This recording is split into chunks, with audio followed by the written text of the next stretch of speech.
Swaddy Cop and hello. My name's Jeff. Welcome back to my channel, my series Driving in Thailand. Today I wanted to show a pre-check, maintenance pre-check on a scooter and an automobile if you're thinking about renting either one of these vehicles here in Thailand. Specifically, if you've never ridden a motor scooter or maybe never rented a car, I wanted to show you a quick method that you can complete a walk around doing all the pre-checks in a matter of a minute and a half. So you're in Thailand and have decided to rent a scooter. You've found the rental vendor and you've visited them. They've agreed you can rent. Before you sign the paperwork, I would like to show a few things that you should look for before signing the documents and riding off. This is my personal bike. It's a PCX 150. Very nice handling bike for me.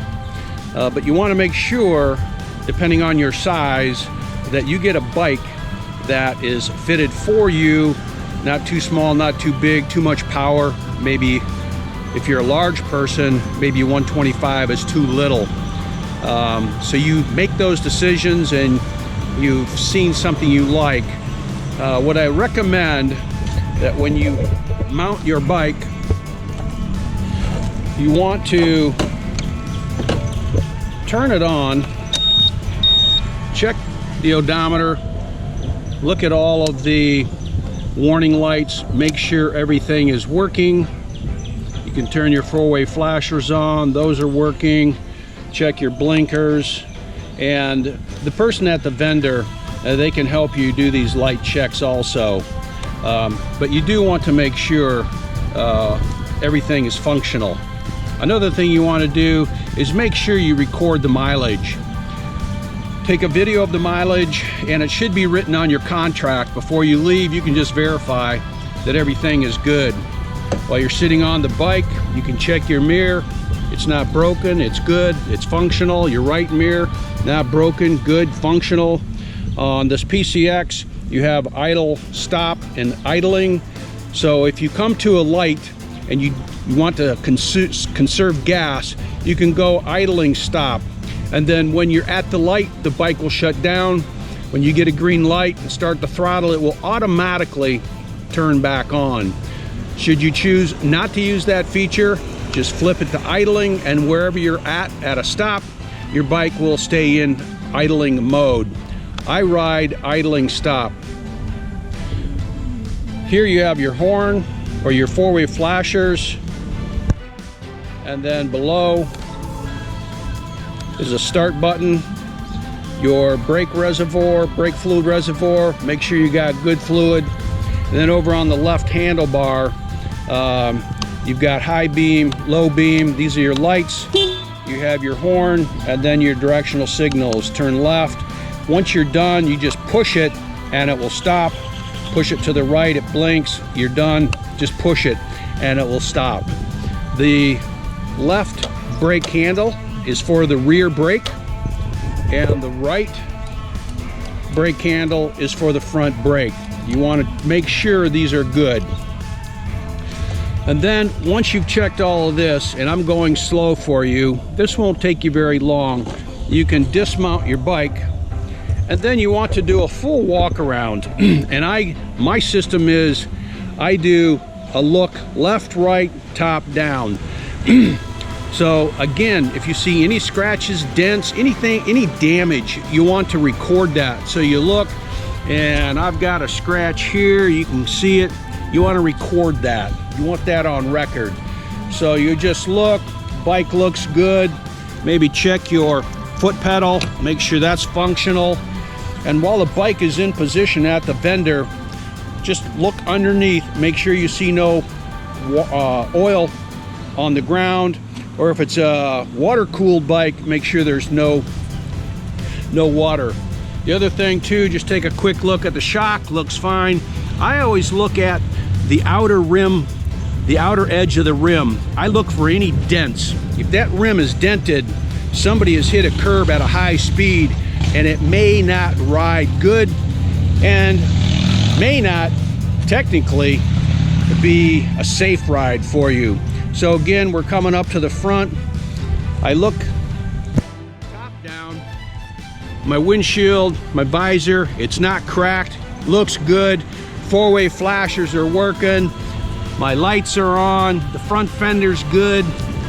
This side of the front rim, I see no dents. Everything looks fine. I moved to the other side. The lights are working. All of the fairing panels look good. I don't see any scratches, any dents.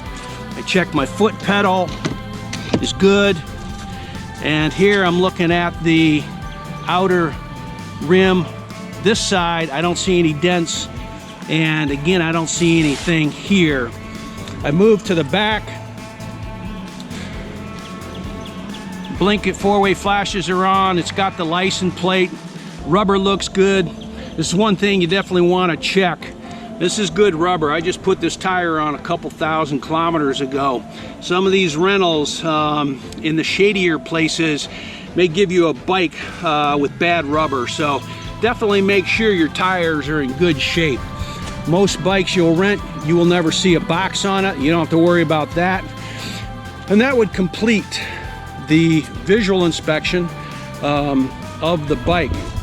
Now, I would get back on, and you could have done this before, and just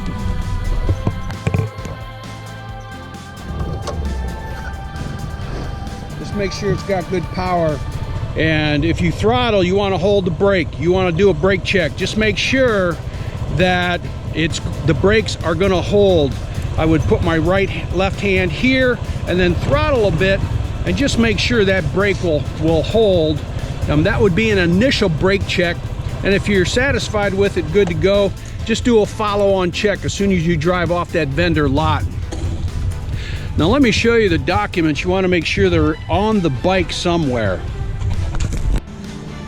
So along with the rental contract, when you leave that vendor, you need to make sure that you have this document. It is the insurance document, whoever the vendor has subscribed with. And then this decal, you must make sure you have this decal. This is the registration decal. Now many people, when you're here, you'll see people, they have on the back somewhere, there's a little plastic tube.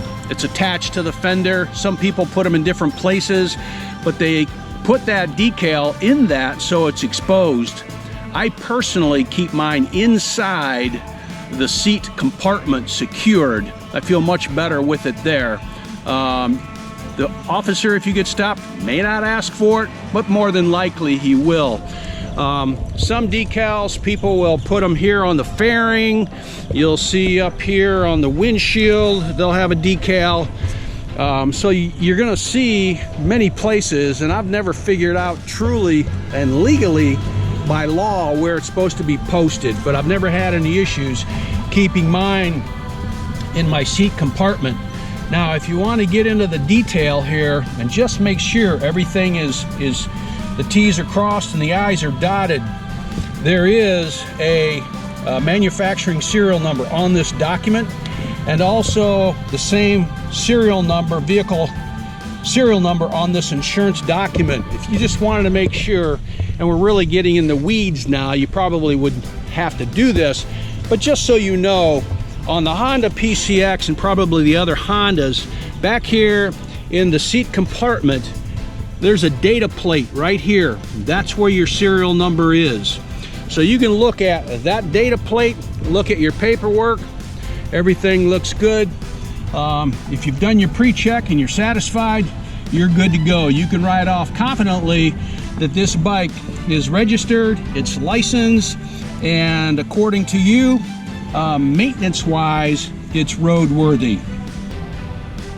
If you have found the information helpful, click on the like icon and share, and also subscribe. This is Jeff from Pattaya, Thailand. Have a good day.